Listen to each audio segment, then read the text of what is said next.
all, good afternoon or good evening. Welcome to today's session of the Global IPC webinar series. Today's topic is an environmental cleaning at healthcare facilities in the context of COVID-19.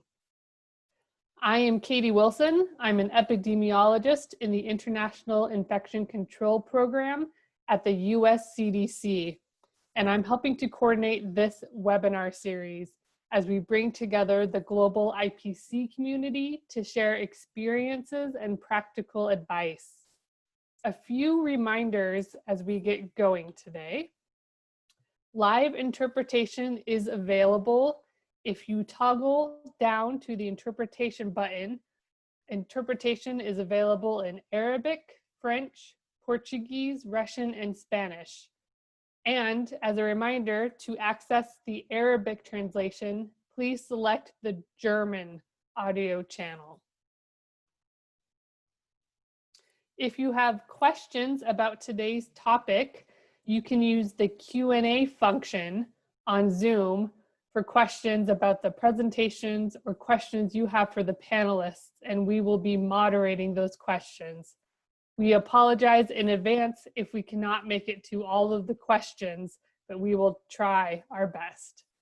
If you have questions about logistics or connectivity, please use the chat function, and our Project Echo colleagues will be monitoring the chat.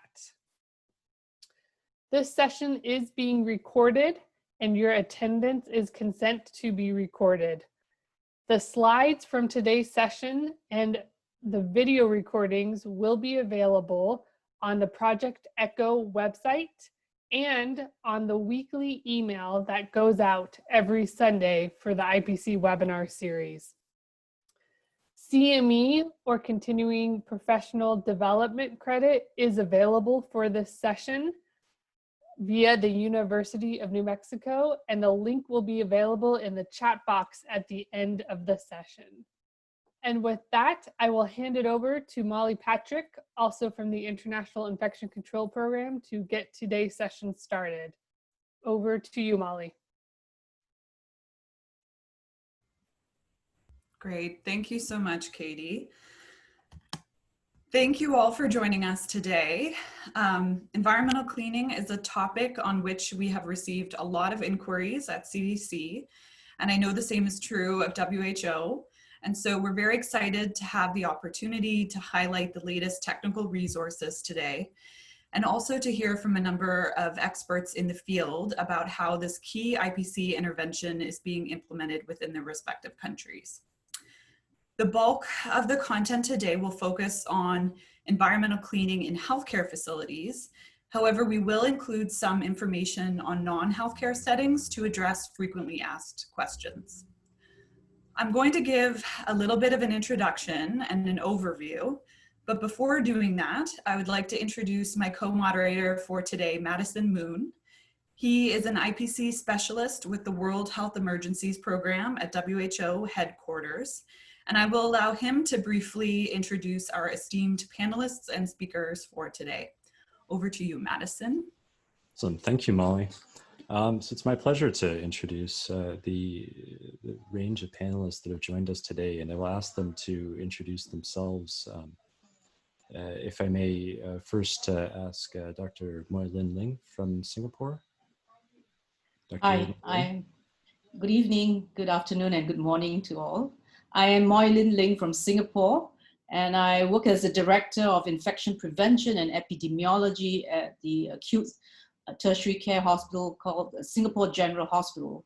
And I'm also the Director of Infection Prevention of the Singapore Health Services.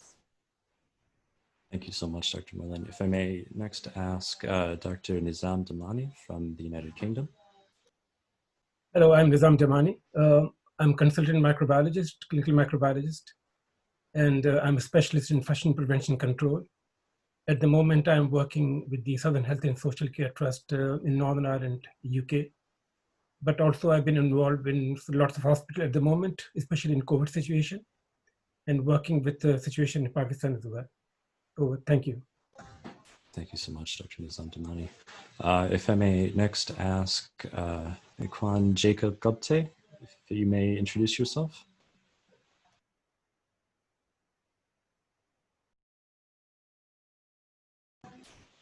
It's we may have had a problem with the connection.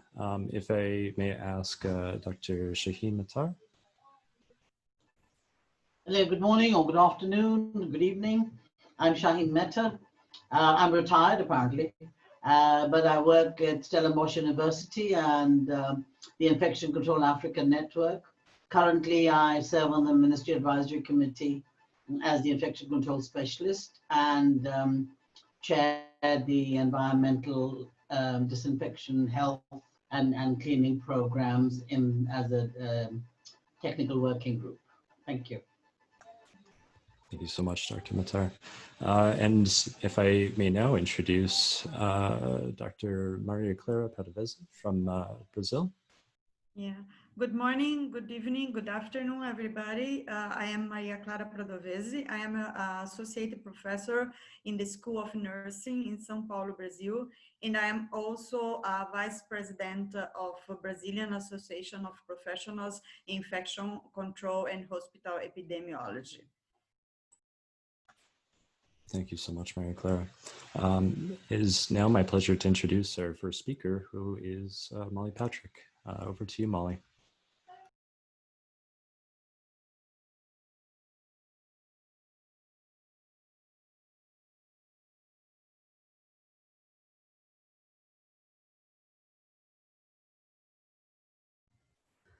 Thank you, Madison. So before starting on the introduction, just to make sure that we all have the same understanding, at the beginning here, I just wanted to briefly explain that we define environmental cleaning as the cleaning and disinfection, when it is indicated based on risk level, of environmental surfaces and the surfaces of non-critical patient care equipment. Environmental surfaces are generally fixed items in the healthcare environment, including furniture and items that are frequently touched by patients, healthcare workers, or others. Some common examples would include tabletops, chairs, light switches, doorknobs, and bed rails. Non-critical patient care equipment is medical equipment that only comes in contact with intact skin. Examples would include stethoscopes, wheelchairs, incubators, IV poles. So environmental cleaning in healthcare facilities primarily concerns all areas where patient care is directly or indirectly provided. Examples would include waiting rooms, inpatient rooms, toilets, as well as in service areas such as sterile services or medical preparation areas. I have nothing to disclose for this presentation. Briefly, as a disclaimer, the content of this presentation includes some references to very new research and also the latest recommendations in WHO guidance. Because this is a new topic, this content is subject to change as new information and evidence becomes available. So these are the objectives for the next 5 or 10 minutes. I'll start with a brief overview, then I will review key resources, and finally, I will emphasize some key messages for environmental cleaning in the context of COVID-19. So while the main transmission mode for COVID-19 is believed to be respiratory droplets, we know that contact transmission is also plausible, as droplets may land on environmental surfaces where the virus may remain viable for a period of time. In this way, environmental surfaces can serve as a reservoir for the virus, which could mediate transmission. Indeed, a February 2020 study from Wuhan by Yi and collaborators isolated viral RNA on many surfaces in a hospital treating COVID-19 patients. However, the potential role of the contaminated environment in the spread of COVID-19 infections is not well documented in any setting to date. It is thought, however, that the risk associated with fomites is significantly greater in healthcare settings than in non-healthcare settings. And this is due to both the concentration of symptomatic patients and the concentration of susceptible or vulnerable individuals in the healthcare setting for other illnesses. In understanding the environment as a potential reservoir for SARS-CoV-2 in the chain of infection via the contact transmission route, we can see that environmental cleaning is a key intervention to break this chain. Importantly, we can also see that hand hygiene is a key intervention to break this particular chain of transmission.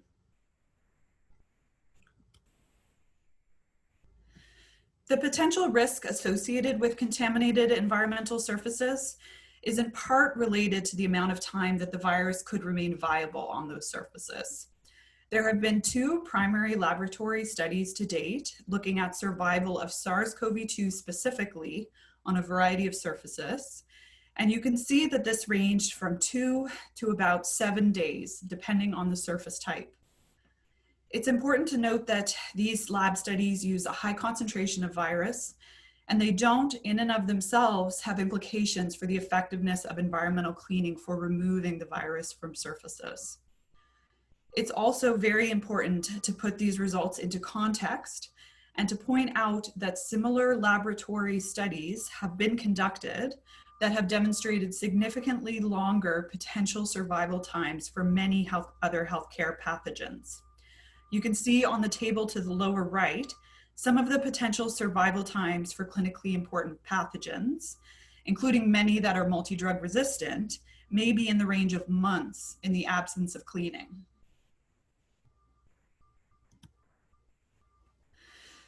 So I want to say a few words about disinfectants specifically, as we receive a lot of questions about what types of disinfectants are effective against SARS-CoV-2. So I'll spend a couple minutes on this slide. A paper that many of you will have heard of by Kampf and colleagues from earlier this year tested the susceptibility of a comparable human coronavirus to a range of disinfectants and confirmed that both sodium hypochlorite at 0.1% and ethanol at about 70% were effective. However, these are certainly not the only disinfectants that would be effective against SARS-CoV-2. And the US EPA has an extensive and frequently updated list of disinfectants which are indicated for use against SARS-CoV-2. Their protocol for inclusion is either that the disinfectant has a demonstrated label claim against another human coronavirus or a more difficult to kill virus. As SARS-CoV-2 is an enveloped virus, actually there are many viruses which we know are more resistant to disinfectants, including non-enveloped viruses. And this has really facilitated the development of this list. The rationale for this makes use of something called the disinfectant hierarchy, which is shown here on the lower right. This hierarchy lists classes of microorganisms according to their intrinsic resistance to disinfectants. As you can see, enveloped viruses are at the bottom of the hierarchy and therefore are among the most highly susceptible microorganisms to disinfectants. So this is good news. Of note, however, for selecting disinfectants for use in healthcare settings, we also need to consider other clinically important pathogens, which may be more resistant to disinfectants. This has been the approach of CDC and WHO in making recommendations for disinfectants for use in healthcare in the context of COVID-19. In terms of global technical resources, there are 2 main interim guidance documents available from WHO which address environmental cleaning in the context of COVID-19. One is within a WASH document, which was published at the end of April, and a newer one is from their IPC team and is a specific environmental cleaning guidance document covering both healthcare and non-healthcare settings. And it includes a lot of details about disinfectants, frequency of cleaning, and overall best practices as drawn from other guidance documents. The links to these two documents are included in the references at the end of this presentation. There have also been at least 2 other global webinars that have focused on environmental cleaning in the context of COVID-19, and you can watch those by using either of those links here. These slides will be sent to you after the webinar today. So the WHO interim guidance draws from these existing guidance documents. It does so because there's nothing exceptional or different from existing best practices that are needed for cleaning for COVID-19. The document on the left is a 2008 publication from WHO from their WASH group, and it includes great foundational information on cleaning, especially for smaller facilities and outpatient settings. The middle document is an implementation manual from WHO from last year, and it is a manual on prevention and control of key multi-drug resistant organisms. It includes a whole chapter on environmental cleaning. And the last document on the right is a joint CDC and ICANN, or Infection Control Africa Network, publication from last year. And it includes the best practices for environmental cleaning in all healthcare settings. And it includes very detailed guidance on cleaning protocols for a range of patient care areas. The links for all of these will be included at the end of the presentation.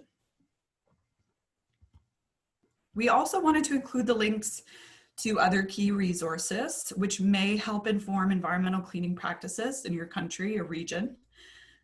You'll note here an emphasis on resources that address some of the emerging practices, including the use of disinfection tunnels and large-scale fogging. So in closing, these are the main messages that we want to emphasize at the beginning of this webinar. The first is that environmental cleaning is important and it can help mitigate the spread of infection in healthcare settings. The second point is that SARS-CoV-2 can survive on some environmental surfaces for days, but environmental survival is actually quite low compared to many other important pathogens. The third point is that environmental cleaning using existing best practice methods and strategies is effective against SARS-CoV-2.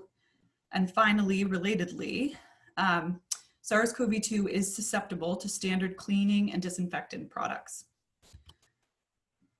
So these are the references, and that is it for my talk.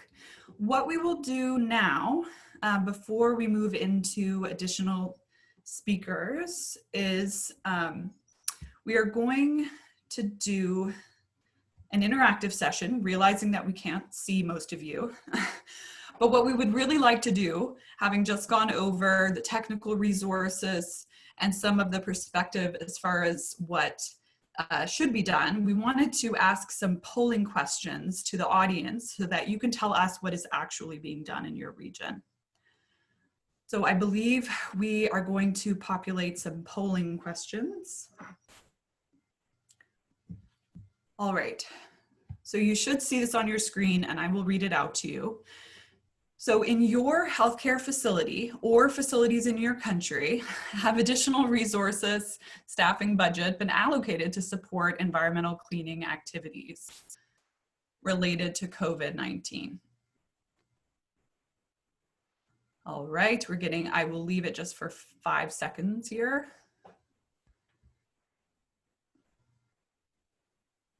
Three, two, one.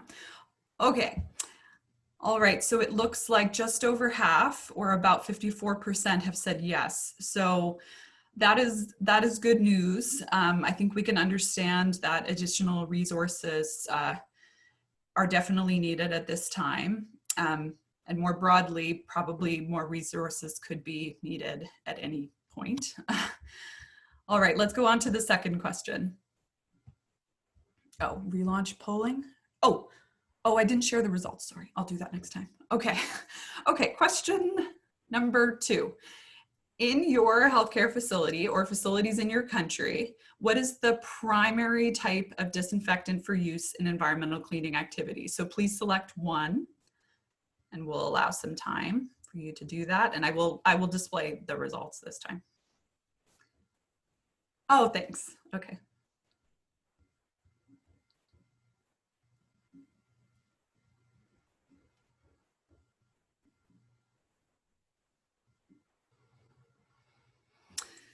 Oh, this is interesting. Yeah. All right. So 3, 2, 1. Let's go ahead and display. So, all right. So as you can see, overwhelmingly, hypochlorite-based disinfectants are being used as the primary disinfectant, followed by ethanol. Okay, that's interesting. Those are very widely available. All right, so let's move on to the next question.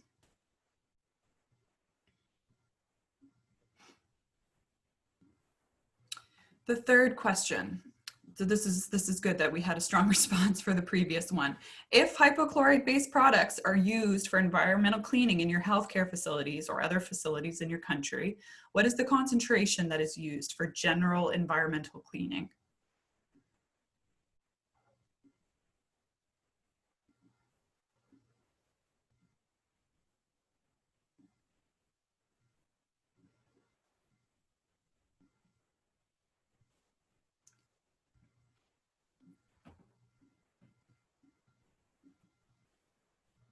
All right. All right, let's go ahead and stop it there. All right, so there was more of a range here, which we know to be the case. So the highest response was 0.1%, followed closely by 0.5%. But a number of participants actually didn't know. So that's interesting. It will be interesting to hear from our speakers about what they're using. So I believe we have one last question.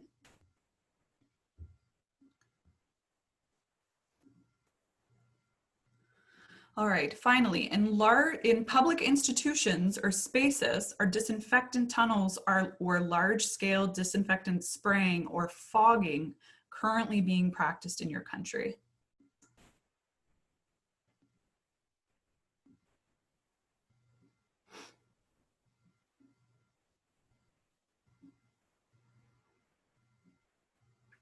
Just leave that another second.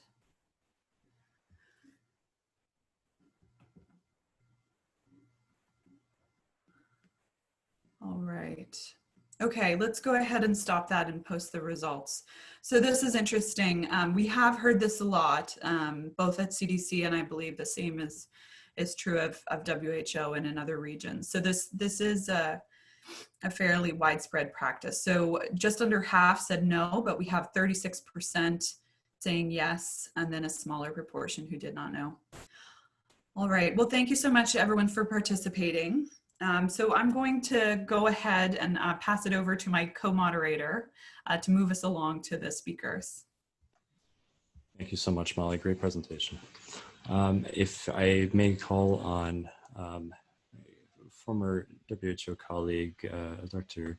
Maria Clara Pedaveze, to speak to the environmental cleaning in hospitals for COVID-19, the Brazilian experience. So thank you, Madison. Can you see my screen? Yeah. Yes, it looks great, Maria Clara. Thank you so much. Okay, so thank you all and CDC and WHO teams to having me in this webinar. So today I will talk about environmental cleaning and disinfection in hospitals in the context of COVID-19 in Brazil. So these are my disclosure and disclaimer, and I would like also to acknowledge my colleagues Ana Rubia Guedes Vignoli from the IPC committee from the Hospital das Clínicas of University of São Paulo, and also Benefran Bezerra from the Brazilian Health Regulatory Agency that helped me in building this presentation. So The objective of my presentation today is to present an overview of epidemiological situation of COVID-19 in Brazil and the current national guidance on environmental cleaning and disinfection in Brazil. Also, I will talk about some Brazilian experience in environmental cleaning and disinfections, and discuss the challenges of environmental cleaning and disinfection in my country. So this is the map of Brazil, and you can see following this arrow, São Paulo state, in which I am based on. So it's in the southeast part of the country. And this is an aerial picture of the São Paulo city. It's a big city, and you can see the crowded people trying to enter in the subway. We are more than 200 million inhabitants and more than 5,500 hospitals. So, of course, I cannot talk about all the hospitals experience, just a piece of information. And also, something that defines my country very well is the inequality. I would like to represent the inequality by showing this picture, which represents the poor community of Paraisópolis, that is very close to the high economic and social building, as you can see.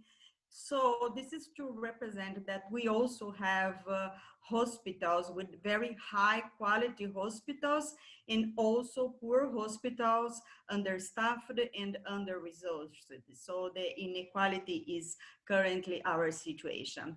In terms of cases of COVID-19 in Brazil, you can see this map from the WHO CTAP. And sadly, together with United States, Brazil are among the top countries in terms of number of cases. This is unfortunate. You can see in the next figure the pattern of the distribution of cases in Brazil. So in the left side, you see the distribution of cases, and in the right side, you can see the movement of cases. So in yellow and orange was the first cases, pretty much more on the border of the country and along of the Amazon region. And now in the blue shadow, you can see the newer cases. So the disease is spreading around the country, and probably we will deal with this disease in the next few months. It's still dealing with this. And here you can see the Clinics Hospital in the University of São Paulo. This is a complex of several buildings that deal with different specialties.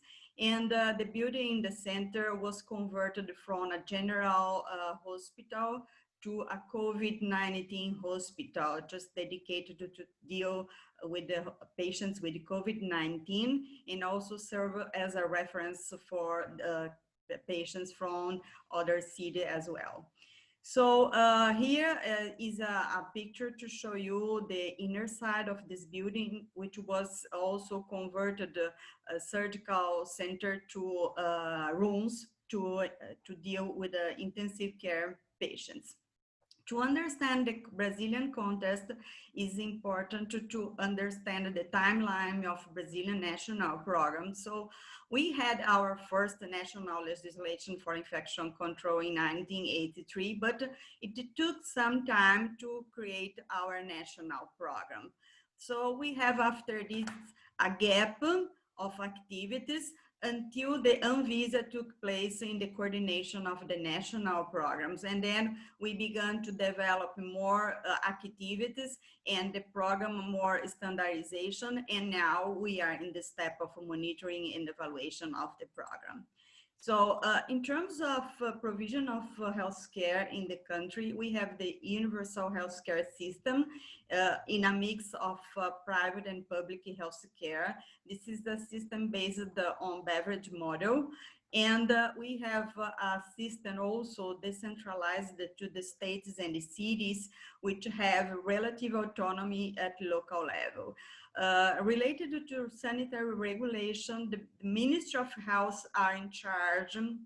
is in charge of surveillance system of diseases, and also recommendations at a community level and therapeutic protocols. by the side of the Anvisa. Anvisa is in charge of infection prevention standards for healthcare settings, and also standards and regulations of medical drugs and IVD. So Anvisa is pretty much similar to the FDA, the equivalent FDA in United States. Our states and cities, as I mentioned, they have relative autonomy, so they are the local authority to regulate the community and healthcare setting as well.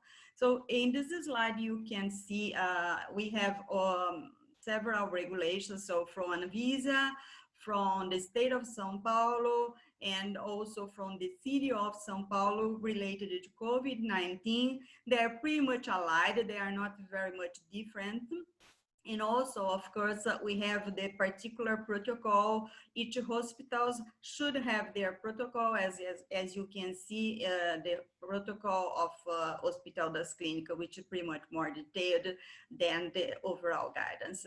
So this is the list of chemical disinfectants that are approved by Anvisa. I will not go through detail on this, but once chemical demonstrated activity against enveloped virus and other coronavirus, they can be used to treat any surface for COVID-19.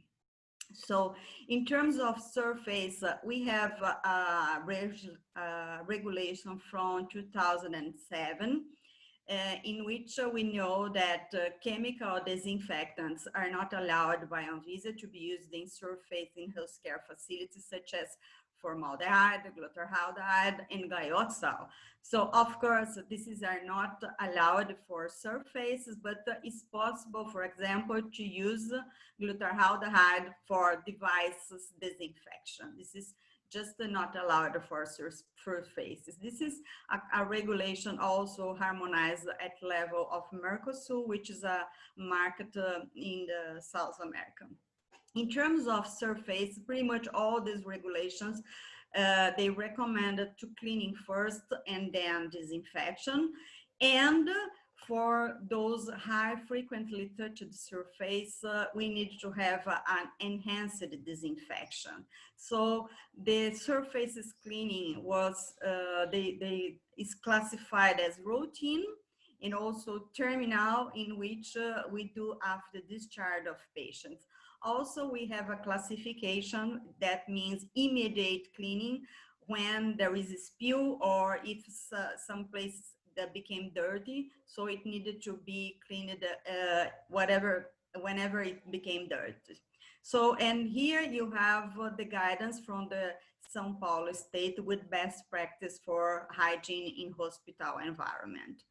As an example of chemicals to be used in surfaces, the standard for the Hospital of Clínicas in University of São Paulo, they are mainly using alcohol 70% for most surfaces and quaternary ammonia plus biguanide. And also sodium hypochlorite 1% is used to disinfect toilets. And I know that other healthcare facilities in Brazil also use other kind of combinations of quaternary ammonia based products or hydrogen peroxide peracetic acid products. As here in this figure, you can see the ambulance being disinfected. So if they use quaternary ammonia and biguanide, they can do it in the same step because they have a combination of soap and disinfection. And this is another image to show people doing the disinfection and cleaning in a COVID-19 room. So people are using the PPE and they are doing the disinfection. They are using devices to help them, but they are not spraying.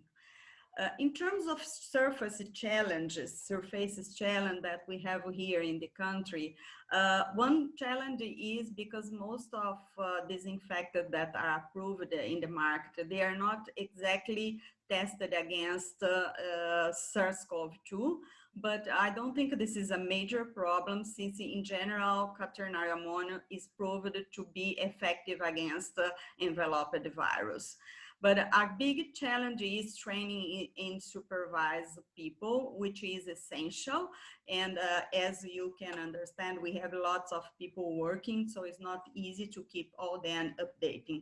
And ensuring the adherence to practice is really difficult. I would like to show you in this graph we have at the right side of the slide.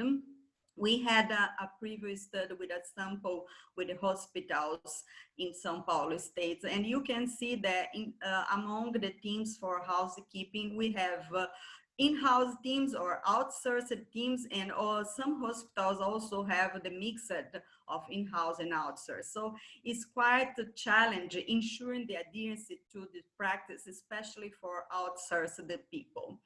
And another challenge is about monitoring of cleaning quality.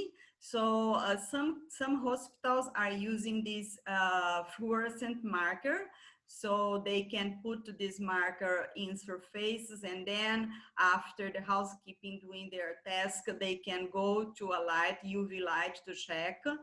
But this is not all hospitals that are doing. Mostly people are doing in hospital the visual inspection.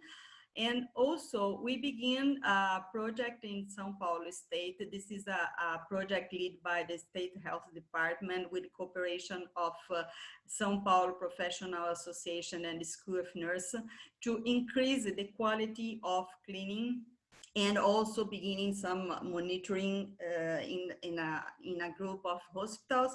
We needed to stop this for a while due to the pandemic, but hopefully we will continue this next month. So in terms of devices and equipment, not big difference in terms of COVID-19. The routine reprocessing is cleaning, and depending on the classification, if the devices are critical, they will be sterilized. If they are semi-critical, they will be disinfected. So no special procedure for COVID-19. The recommendation is, the overall recommendation is not sharing the devices between patients, and after discharge of the patients, or terminal cleaning of the environment and disinfection. And if there are some device, they will be disinfected or sterilized depending on the classification. And also it's necessary to have a workflow for devices and equipment reprocessing, because most of device will be reprocessed at the Central Sterilization Service Department as recommended by Anvisa since 2012. What is not recommended by Anvisa? So tubes and chambers for disinfection of humans are not recommended.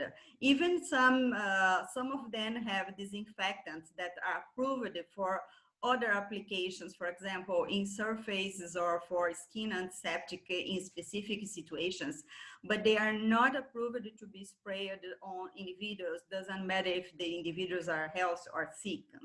Also, it's not recommended by our national agents spraying PPE before removing it or spraying surfaces, and not recommended brew and dry mops. In terms of personnel protective equipment for environmental cleaning and disinfection, it can be used the gloves, disposable or duty have. If they use duty have, they should be clean and disinfector after use. And for the face shields and goggles, it's necessary to disinfect them with alcohol 70% after use. And in general, goggles are disposable. And if aprons are not disposable, for example, they should be cleaned and disinfected. Related to surgical masks and the respirator, the recommendation is not to be reused. And of course, it's necessary to have a provision of hand hygiene resources in the point of care and easily available during the disinfection procedures. So the key messages that I would like to let to you is that national and local guidance are essential to support the activities at the healthcare facility level. Of course, they should be aligned, and this is happening in Brazil in general, the guidances from different agents are pretty much aligned. So also it's important to have a national and local IPC program well structured, because this is a key element for an outbreak response. This is a perspective. And it's important as well establish detailed protocols and train people in the healthcare facilities, and having an implementation program to improve environmental cleaning, disinfection is really advisable. So this is some reference, and I would like to thank you again all. Over.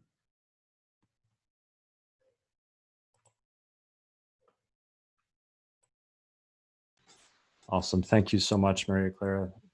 Fantastic presentation, outlining the experience in Brazil, environmental cleaning at the moment. If I may introduce another colleague that I've worked with on WHO documentation and part of our esteemed guidance development group, Dr. Shaheen Mattar.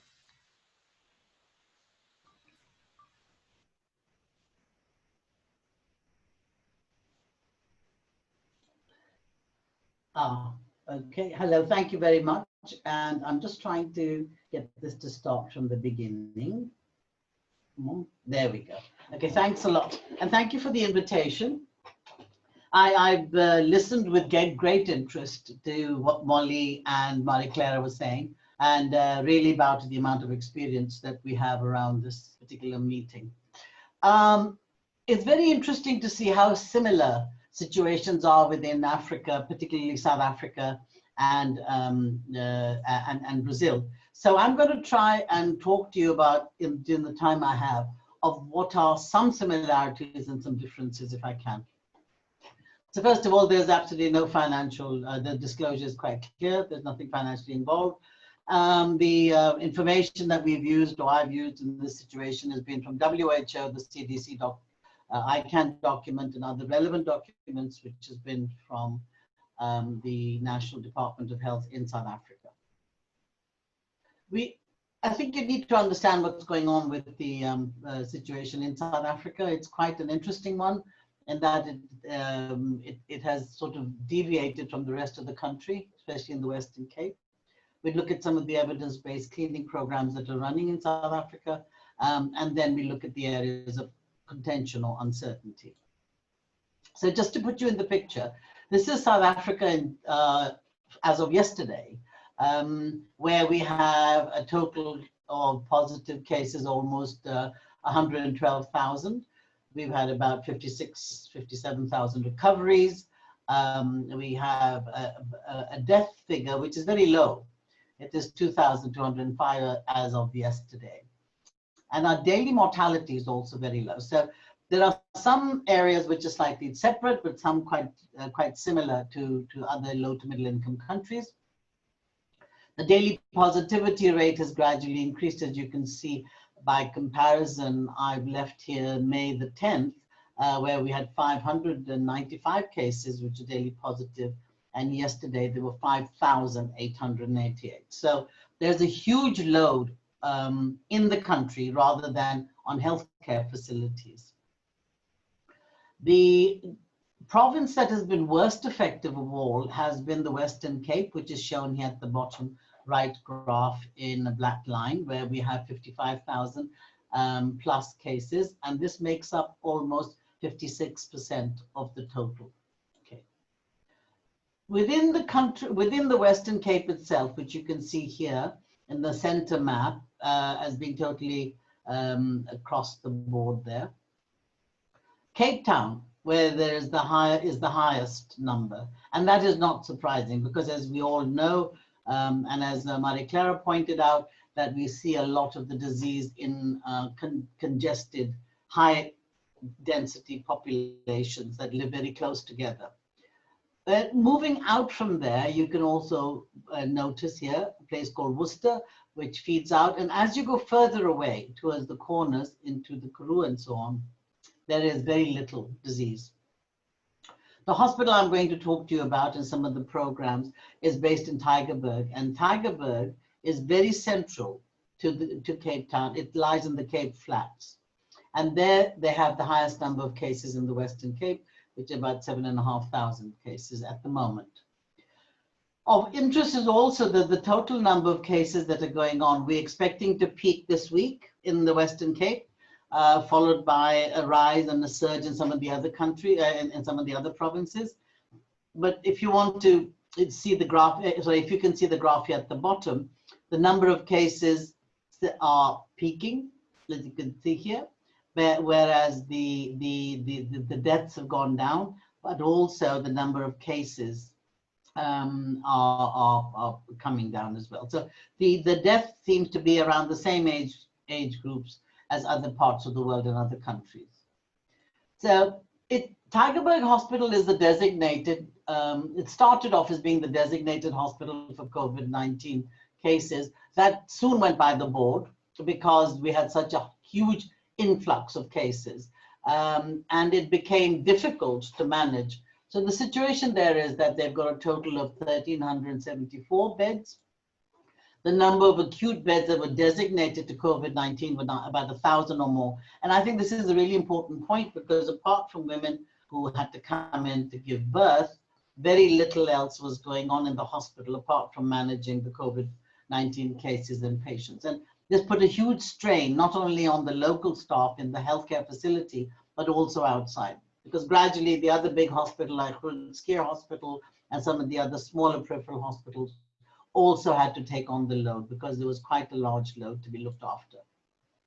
Additional beds that were allocated outside was 60, but the whole of the convention center, and those of you that have been to Cape Town and have probably been to an ICANN conference, the convention center has been converted into a 1,500 bedded unit for dealing with COVID patients.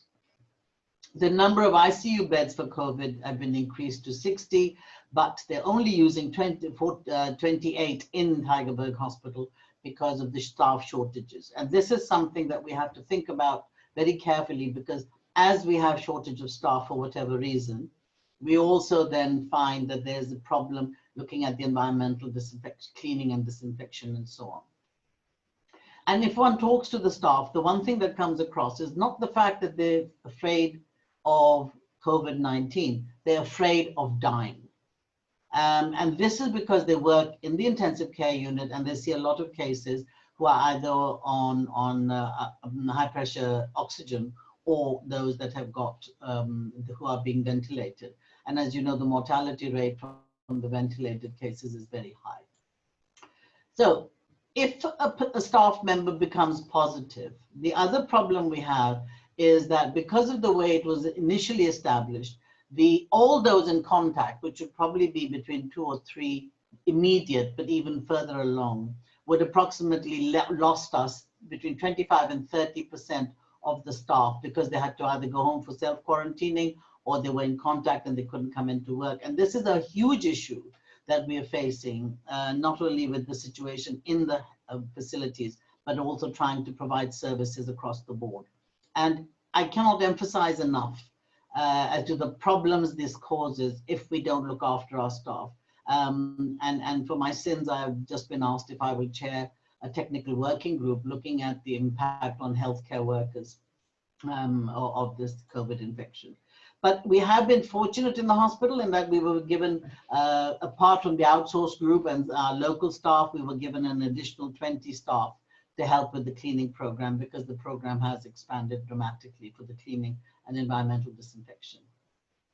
So I'm not going to go into great details, but what we do have is there is a national infection control strategic framework, which was updated last year and then revised and was signed off in March this year. There's a huge practical manual that goes with it, which is also the implementation of that particular strategic work. And I've just taken one section out of that to show you for this particular talk, which is the environmental cleaning. And it has great detail. In great detail, it talks about the requirements, the PPE, the cleaning principles, all of which you've just heard about, and you probably know yourselves from what Molly and Marie Clara said, how one cleans, the cleaning equipment, looking at restocking, the chemicals used were very important. I'm going to come back to this. The routine cleaning, deep cleaning, terminal cleaning, and so on and so forth. And of course, handling of waste and food. But the thing is that even though we have these policies, they never filter down to the level of a healthcare facility very easily. And for that reason, we revised and produced a separate set of guidelines very quickly, which have been now reviewed again on the 21st of May because of the change in PPE. And I presume they're probably going to be reviewed again in the next couple of months, couple of weeks, which is the COVID-19 infection control guidelines. And because of this fear of dying, because of this fear that you have to zap everything, we seem to lose sight of the fact that the coronavirus, SARS-CoV-2, is a very, very fragile virus. Okay. And from what Molly said quite rightly, that a lot of the laboratory work that went on, they could show that the virus was found on surfaces for long periods of time. But there were two aspects to those studies, which I'd like to raise. First of all, is in order to be infectious, the virus has to be viable. In other words, if they don't do viral cultures in the papers you read, and they can't prove viral culture, there have been 3 papers now published from China, from the United States, and from Italy, showing that even though there's a presence of the virus on PCR, these viruses are not live. In other words, they're just viral particles that are detected. So unless you can't culture it, I think you need to think about the fact that it can be easily destroyed. And it is very easily destroyed by detergent, ordinary soap and water, by heat and chemicals. The second part of it is that you have to make sure that the way the virus is spread, which we all know and understand, yet we keep forgetting, is via droplets, and the movement of the droplets is linear. It's not like tuberculosis, where it is airborne and floats around and goes around corners and goes under chairs and furniture. It is linear. So when you're looking at your cleaning program, you must remember that the surfaces, which are now addressed as high-touch surfaces, are probably the ones to concentrate on. Based on that, our program is very clear about the fact that in general areas everywhere, there will be cleaning and disinfection, and we are using either chlorine, 1,000 parts per million, sorry, or we are using alcohol if it's a small space. Will be done twice a day. In the intensive care unit, this is increased to 4 times a day for 2 reasons. First of all is because the aerosol generating procedures will increase the amount of droplet in the vicinity and therefore need to be kept cleaner than they would in a general ward area. And number 2, there's a lot more activity in the intensive care unit, which means that the healthcare workers are touching surfaces constantly. There's about 40 contacts per patient, per healthcare worker per day. So we need to make sure that that's what's going on. We would clean thoroughly and as very much described by the work done in Brazil or indeed the WHO, and we wipe over with 1,000 parts per million of chlorine, which is more than sufficient to get rid of whatever virus is left behind. Or in a small space like in surfaces, like the tables in the healthcare, in the facilities, we can just wipe those over. We don't talk about, we do not allow spraying on any surfaces. We don't allow spraying outdoors, very much like Brazil, and we do not want any spraying of humans. And I'm going to address this point because despite our advisory through the Ministry Advisory Committee, people have erected disinfection tunnels because to them, this is quite a good commercial prospect. And also the fears, they can work on the fears of people. So based on the very same document that was shown to you by Molly, I just want to highlight that it clearly states on the 15th of May that indoor spaces is the application of disinfectants like fogging or spraying is not recommended for COVID-19, and also showing that if you do it, it's ineffective. Moreover, if you're spraying, it's a risk to the people that are spraying, even though they are wearing PPE. Sometimes if you're using chlorine, we showed when I was working in Sierra Leone for the Ebola outbreak, that people, even though they were wearing PPE, most of them got side effects such as eye, skin, and respiratory damage. So spraying of or fogging of chemicals like formaldehyde or chlorine-based compounds or quaternary ammonium compounds is not recommended because of the adverse effects. on healthcare workers. And I think this is a really important point to realize. If we want to preserve our healthcare workers and they are going off with COVID or with any other disease, we don't want them to get sick and to go off with chemical related infectious diseases. There has been the introduction of no-touch technology. Now this is interesting because there are situations where we would be using vaporized hydrogen peroxide, 5%, and this is usually in the United States that people read papers published in the United States and from CDC, but these are not to be used in the COVID-19 context, and the WHO clearly states that. These technologies will be applied if you have, after you've done terminal cleaning, the room is vacated, the equipment is removed, and the room is unoccupied, you can then fog, if you like, with hydrogen peroxide for diseases such as C. difficile, or if you've got a very, very nasty outbreak of MRSA. Usually, we do not recommend it. Now, the problem with this is that even though it's meant to be for an empty room, many a time you'll find that people in intensive care unit will wander around with this big gadget, fogging everything that's happening around. And that in itself is not only dangerous, but it is unacceptable and it should not be done. So I think it's quite important that this should be prescribed in a way that everybody understands. This is not the gadget, this is the UV gadget that is they're trying to sell in South Africa.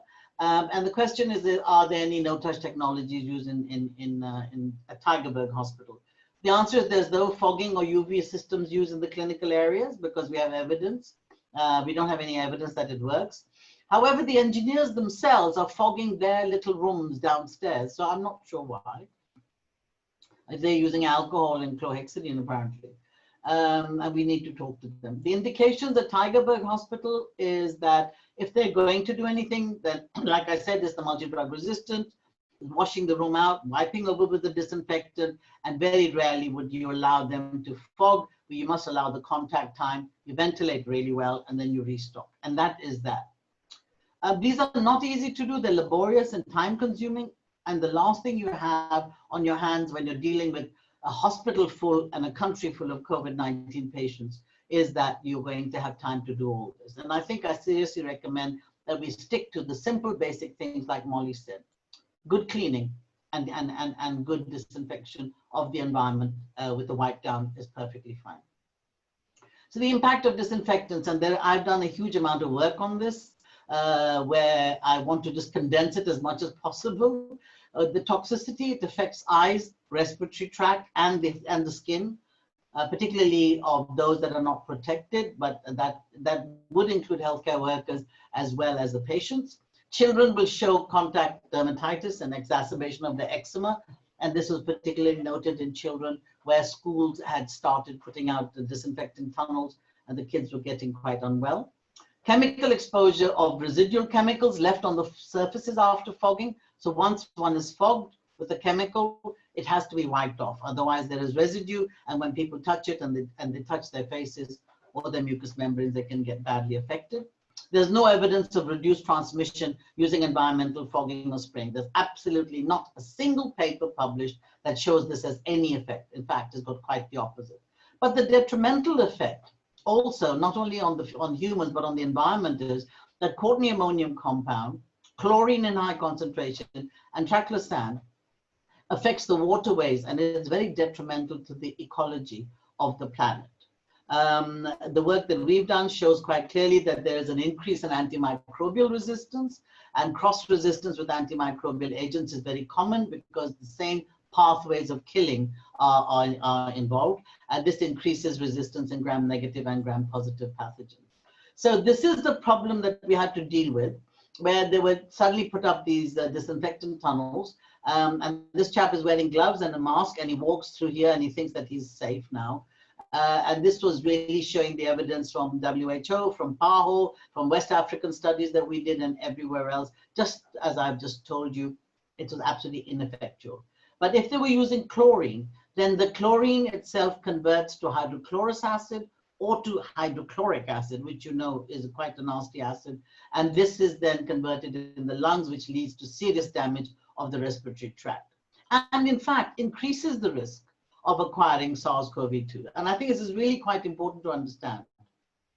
In South Africa, we have legislation which protects humans and the environment, which is the hazardous substance and the occupational health and so on and so forth, and the National Environmental Management Act. So this was our recommendation to the minister, saying there's no evidence and please can we not do it. So despite this, despite the Ministry Advisory Committee saying no, there has been a huge backlash and people want to carry on using these disinfection tunnels, and it's really quite a problem. Very briefly, I want to just mention the safe handling of food and services, because there's another place that people are concerned about. Obviously, you have to wear the right PPE for the task. We're looking at washing linen at 50 degrees or higher. Automatic machines are recommended, but a lot of people are saying, listen, we haven't got automatic machines. What do we do? So if you can use soap and water, if you can wear gloves, use soap and water detergent to wash them as a high temperature tolerated. That is usually around 55 degrees, and that is fine. It's fantastic. You don't have to burn anything. You don't have to get rid of it. And I think one of the big things I'm going to talk about in a second before I finish is why people do what they're doing. Food and for the cutlery and crockery, hand washing is perfectly fine. Automatic dishwasher is fine. And the waste is the usual. Mainly it's PPE to these days, some disposable and medical devices, and we just send them by the usual route of infectious waste. Now, the reason all these ideas and concepts are coming up is because people still have Ebola very fresh in their minds. And just to clarify, that Ebola, in fact, is spread by contact and bloodborne, okay? And the coronavirus is spread by the respiratory tract.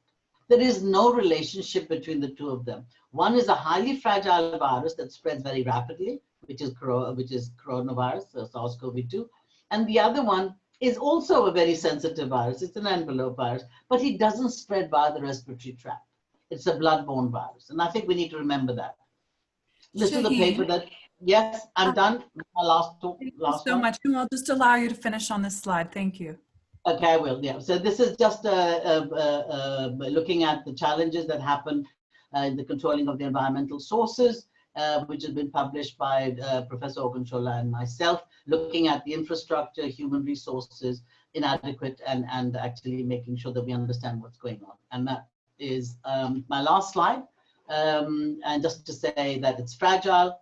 We don't need to extensively disinfect. We can keep the environment clean and dry with frequent cleaning. And we can just wipe rather than spray and maintain the good usual practices of good hand hygiene. I apologize if I went over. Sorry. No problem, Shaheen. Thank you so much for that presentation. That was wonderful. And in fact, I think that it was a great opportunity to hear about South Africa perspective on some of the questions that we will talk about now as we move into our panel discussion. So it will be interesting to hear from our other panelists on some of those topics. So I'm going to go ahead and ask if our panelists, Dr. Ling and Dr. Damani, could please turn on their videos. We're going to move into the question and answer session. And I would pass it to my colleague Madison to start with the questions today. Thank you. Thank you so much, Molly. If I may ask Dr. Moylin, what role, if any, do healthcare workers play in environmental cleaning activities in your facility or facilities in your country? Dr. Moylin, thank you. In healthcare facilities in Singapore, all the cleaning are contracted out. And we work very closely with our contract staff in kind of supervising their training and giving them the schedule and so forth. So they will be cleaning all the environmental surfaces, the floors, the beds, and so forth. But when it comes to equipment cleaning, that is mainly done by the nursing staff. Very interesting. Thank you so much, Dr. Moylin. Nizam, if I may, is your hospital or other facilities that you have worked in, what is the current guidance on how to perform cleaning and disinfection in the operating room or surgical settings, particularly if there's anything in context of the COVID-19 response? Over. Okay, so the thing that, we actually follow the PHA guideline, and which basically use hypochlorite and detergent and plus minus alcohol depending on the surfaces. We do not distinguish between the patient who are going for operating theater or surgery. So the protocol is exactly identical in terms of what product we use and the method we use. So this is exactly identical. So there's no difference in that kind of thing. Only thing what we have done, not in our part of the world, is that there is enhanced cleaning now. So instead of 2, some of them, we are having 3 or 4. So the method and the product have not changed. The frequency have changed. So there's enhanced cleaning, and that's all. But we do not actually differentiate between surgery and operating theater. Over. Thank you so much. If I may ask the next question to Shaheen, in your healthcare facility or facilities within South Africa, what are the main challenges around performing effective environmental cleaning? Over. The main challenges is we have too many patients, and the space between the patients are difficult to manage. 30% of our staff have gone off, so very much like the others. Like Moy Ling said, that our healthcare workers clean the medical equipment around, and that is then a gap. So that's the first, that's the most important one really, that we're running out of staff because they're either laid off as contacts or they themselves have tested positive. It's a universal challenge, Shaheen. Thank you so much for bringing that one up. If I may ask another question of Dr. Moylin, could you speak a little bit about the cleaning and disinfection practices that are or were being used in non-healthcare settings, such as offices, other commercial centers, during the response to COVID-19 in Singapore? Over. Well, we have very clear guidelines from our National Environment Agency. So there are protocols to be followed, and most people would still rely very much on manual cleaning using the proper detergent or disinfection agents. And this is where a lot of disinfection wipes are being used. And so you could be using the alcohol wipes or even the bleach wipes. And what we're seeing is that because we don't have that many workers sometimes of the lockdown and so forth, robots are also being used, for the kind of routine cleaning of some of the malls and so forth. And what's becoming popular recently is the use of UVC robots, that would just patrol the malls at night after hours to kind of disinfect the area as an adjunct measure after the initial clean. Thank you, Dr. Moylin. I've seen some of those. They're a very interesting addition as a adjunct to the manual surface cleaning in order to ensure another level of effect.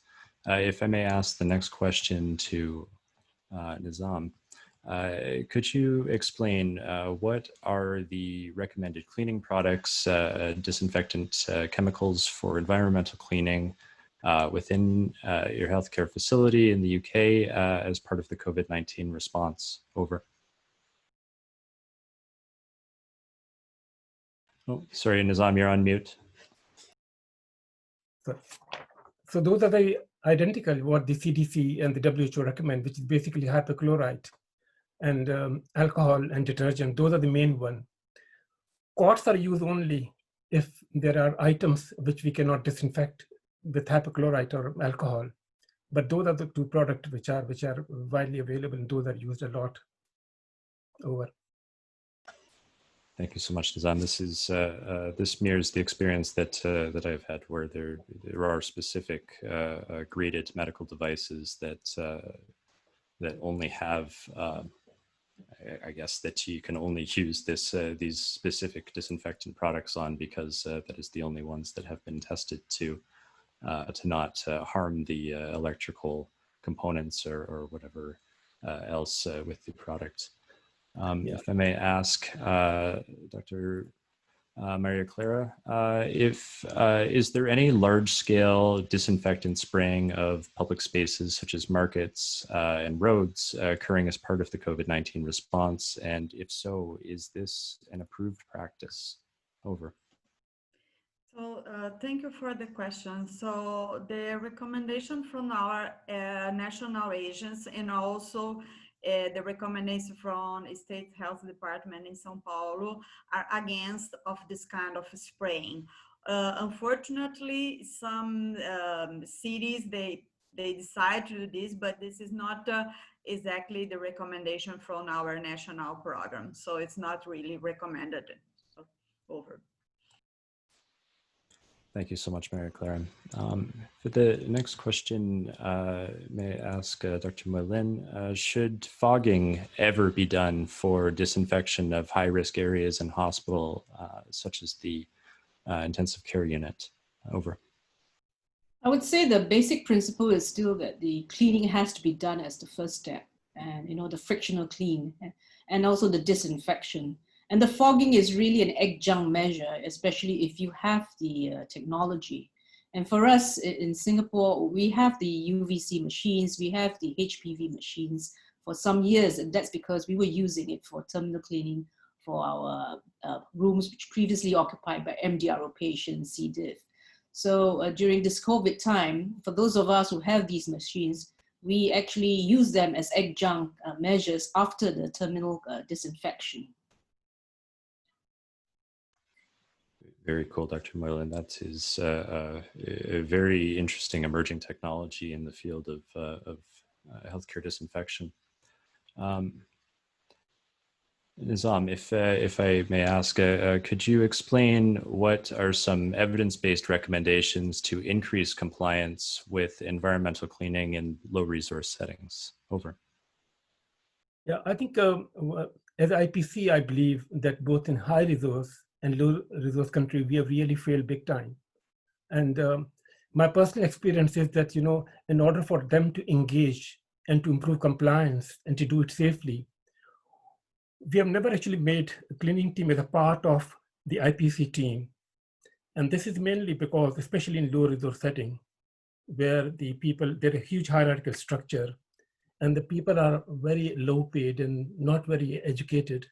So what I normally do, and what I've done in the United Kingdom and also in low resource setting, when I do teaching session, I do the practical training. You have to engage them, but not to supervise it, to all of them, to see how do they clean, identify the risk, what are the issues, and you have to make them available.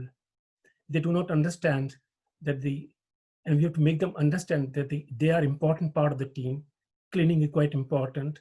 They are dealing with disinfectant. There are issues with health and safety. There are issues with, and unless you do them practically, and I use, in fact, I take mop and bucket and show them how to do it. And they actually feel very surprising. And also use glow gem powder to see how the microorganisms trap. And that's really enlightening to them. So I think over here, that will definitely improve the compliance and they feel part of the team. So I think that's actually quite important. And I've done it, I've done both high and low, but we have failed. And that's what we're learning from COVID, because we simply cannot supervise them on a 24-hour basis. And second thing, I think, is our own availability, that we are available to answer any question and they feel that we are accessible. So I think that's what, thank you. Over. Thank you so much, Nizam. I think that is a fantastic point about including the environmental services team as part of the practical IPC response and as part of the IPC team. That is a great idea. It's difficult sometimes to include additional staff members within the circle of care. Especially when there is like a diagnostic piece involved with an infection. But I think that for the proximity of when they're providing cleaning in the same proximity as the healthcare provider to the patient, I think that it's very important that everybody is fully aware of what's going on and that everyone remain engaged in that process. I think that's a great idea. Thank you so much, Nizam. Next, if I may ask Dr. Moylin, in your facility or facilities within Singapore, what are the main disinfection agents used for environmental surfaces, and what is the recommended frequency of disinfection in COVID-19 wards? Over. Yeah. We use the sodium hypochlorite 1000 ppm, and for these COVID wards, and the general recommendation is a frequency of at least twice a day. And in my facility, in the hot zones, especially like the fever area in the emergency department, what we additionally do is to have a high touch kind of spot cleaning every hour by the cleaning staff. And this is something they're willing to do with us, is because we all recognize the importance of keeping the area clean, you know, because of high risk patients. So that has been, I would say, something very advantageous for us. Over. Thank you so much, Dr. Moylan. That keeping it clean is such a enormous goal for all of us. If I may ask Dr. Nizam Damani again, could you provide your perspective from your experience? How do we empower people to clean in the right way at the right time? Over. Yeah, I think we have learned a lot, you know, when we got outbreak of Pseudomonas in Northern Ireland, and where 7 children have died. And basically that was actually sink, which was actually quite near to the patient. And in fact, now in Northern Ireland, you know, there was public inquiry and there was a big QA about that sort of thing. That time, I think what we have learned, that in order to provide a proper teaching and training, you know, to healthcare worker, and the practical training, I think we are talking, you know, it is quite important, but not to the supervisor, but to all the staff, you know, on 24-hour basis. I think that will be quite useful. And for the first time, they actually identified the issues in terms of thorough cleaning, but how to do it properly and how to do it. I think we have to engage them. They have to be part of the team. You know, I just want to reemphasize again kind of thing. And once they actually do that, I think they will do a wonderful job and they feel valued. And, you know, at the end of outbreak, I went over and talked to them, and I think they were really in tears, you know, and I said, we have achieved all the success in the province is mainly because you have actually contributed to that aspect. And I think that's actually quite important. And I think once they have this risk in terms of part of the team and the engagement, I think that actually will be the success, you know, and we don't have to monitor it. I can tell you they will do the job very, very effectively, you know. They need to be valued, you know what I mean? I keep on coming back to it, you know, that's my experience. Over. Well, thank you so much, Nizam. I think that is an excellent lesson, that sometimes our successes in infection prevention and control are few and far between, but I mean, you feel it when it happens, and that's certainly not just on the infection prevention and control team. That is a coordinated effort by healthcare providers and all staff members within the facility to really to tackle an outbreak within a facility or a major issue with infection prevention. So thank you so much for that. I'm going to turn over to Molly Patrick to be able to bring some of the questions that have been asked live during this webinar and ask our panelists. Thank you so much, Molly. Thank you, Madison. Yeah, so we wanted to take an opportunity. All of those questions were submitted during the registration process, but we want to take the opportunity to answer some questions that have come in live during the webinar. So the first question I'm actually going to pose to Maria Clara. Maria Clara, there was a question from Ethiopia regarding I will just read it. Could extended use of disinfectants cause microorganism resistance? If so, what measures can we take? Yeah, so I think this is an excellent question.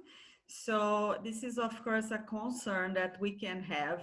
Ideally, we need a kind of stewardship of disinfectants, in fact, because we need to preserve these relevant and important resources. But in terms of what we know so far, we don't know any relevant problem in terms of resistance when we use alcohol or sodium hypochlorite. So these are kind of germicides that are not very prone to select resistant germs along the use. But there are some concerns about ammonium quaternarium. So if you go to the literature, you may find some problems in terms of the ammonium quaternary, but this is not an evidence so far. So what I would recommend is being very cautious and do a very evidence-based recommendation and just use disinfectants where they are really necessary, not to use more than necessary. Over. Wonderful. Thank you for that. There was a question regarding disinfection in the home, which I'll pose to Shaheen. So the question received read, do you think that we should encourage the community to use bleach for disinfection at home at this time? Could you answer that, Shaheen? I don't think we have to encourage them. They do it anyway in low to middle income countries. Everybody has. They have more bleach than you can throw, than you shake a stick at. The question is, how do they use their bleach? And they say that they use it actually for you know, bleaching their tea towels, but in fact they don't. They use it for absolutely everything because they grew up with it. It's a family thing. I mean, generations and generations of people use bleach in the family. So I personally don't think it's a very good idea because there has been recent evidence showing that resistance has emerged to bleach.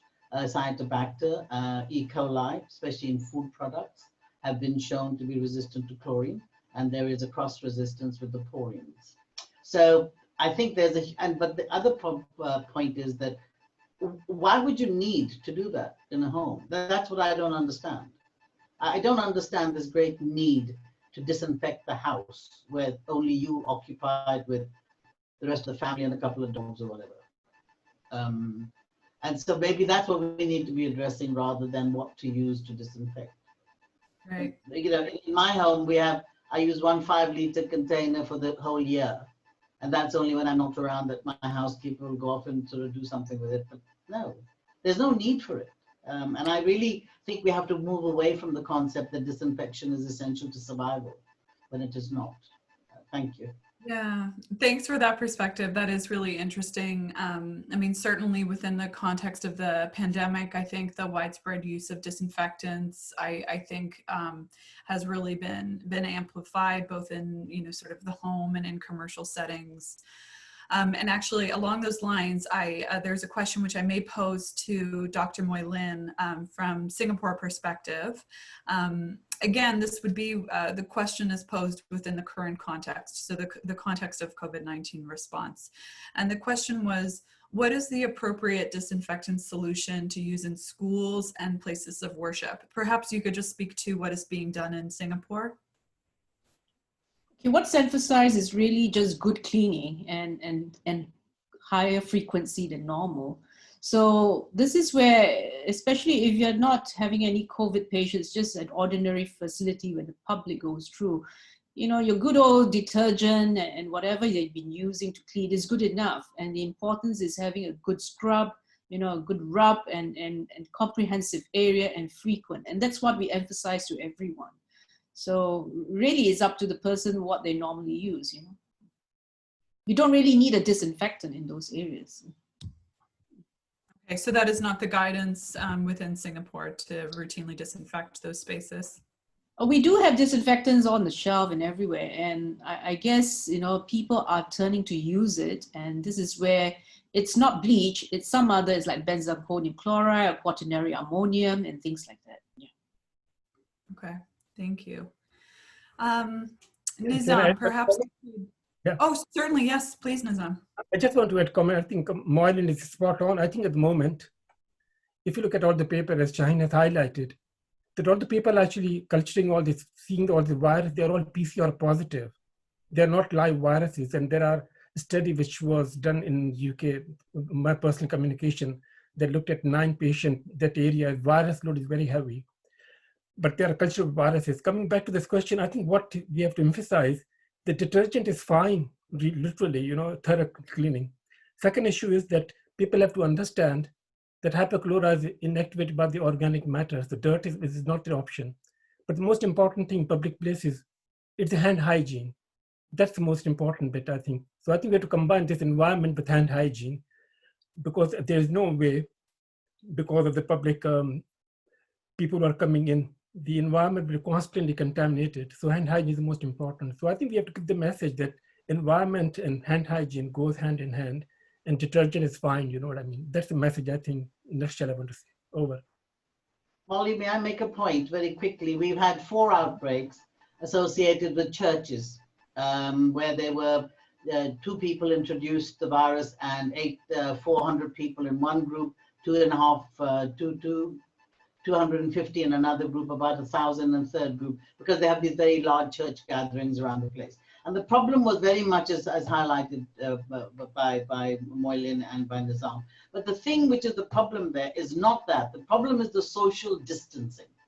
They don't socially distance. So no matter how clean your environment is and how lovely your hands are, if you're ha-ha on top of each other and you're breathing virus on top of each other and singing and shouting, you're going to get infected. So I think the point is that we need to move away from the fact that disinfectants are this panacea that's just going to save our lives, and think about social distancing and wearing, and what we have is universal masking, really, really important. So we do that, and then you can, of course, you know, think about all the other areas around. And I think those all go together in this environmental disinfection, because the less virus you produce, the less chance there is of transmission. And if it lands on a surface, you probably have a very low load. So thank you. Thanks, Shaheen. So we may have time for 2 more questions. The first one, actually, I will pose to you, Shaheen. You just spoke a little bit about source control and the use of masks, but on the personal protective equipment side, we had a question previously that asked, how do we keep the environment clean without risking infections among our cleaning staff? So could you speak to that? Yeah. I'm just going to add on to what Nizam said. For us, the cleaning staff is very much part of the team. They are part of the daily briefing every morning. They are given the same PPE as everybody else is. If they're working in the COVID, or even if they're not working in the COVID areas, even if they're working in the non-COVID areas, they get the same because of the asymptomatic transmission and the pre-symptomatic transmission. But if they're working outside, then they come and go in taxis, which are very crowded. And that's where the problem comes in of transmission in closed environments. So they will be wearing the cloth masks where they come and go, plus of course the social distancing in the hands. So the sprayers, or the cleaners are really a very important part of being shown and taught what to do.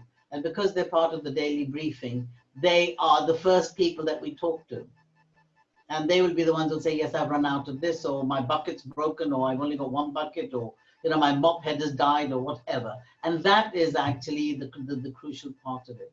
The worst thing that we find is if you've got too many patients in a place, they can't actually do the pattern that we've described to clean, because there's too many obstructions in between. So maybe that's something we can address at some point. I don't know the immediate answer to that at the moment. But, you know, with such an austere audience around, I'm sure somebody will come up with a good idea. There are some things that you can't move 3 times a day or twice a day. They just physically can't do it. So we need to think that through. And we're not paying enough attention to that. So, but they are a very important part of the team. Thank you. Yeah, I really appreciate that sentiment that's been made across the panelists today, that we need to elevate the status of cleaning staff. They are a critical part of IPC. We need to keep them safe. And that's certainly something for us all to keep in mind. The last question I'm going to pose to Maria Clara, and it is a difficult question, but this question asked, in your opinion, what is the most important recommendation about environmental cleaning in healthcare settings during the COVID-19 pandemic? So I'll let you start, and if we have time, others can weigh in as well. So thank you. I think we already discussed the most thing is training people. So giving them their importance, training them, and supervise. So to do this is necessary to have an infection control committee in the hospital. So I think it is quite difficult to progress in infection prevention without having a very organized infection control team. And so in terms of low resources country, if you have a program for training people so you can monitoring their activities, and then you feedback them in such a way they can understand and they can feel important, how important they are. I think this is the most important thing. Over. Thank you. Well, we are actually right at time. So I want to sincerely thank all of the panelists and speakers today for bringing their rich experience and expertise on this topic. We have a few remaining questions here, which we will try to answer. And I will pass over to Katie to close the session now.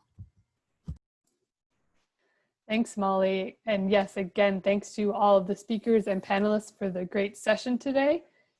Just to wrap up quickly, as a reminder, Amy from Project ECHO has posted the links to the CME survey in the chat box, so please click on that to receive credit.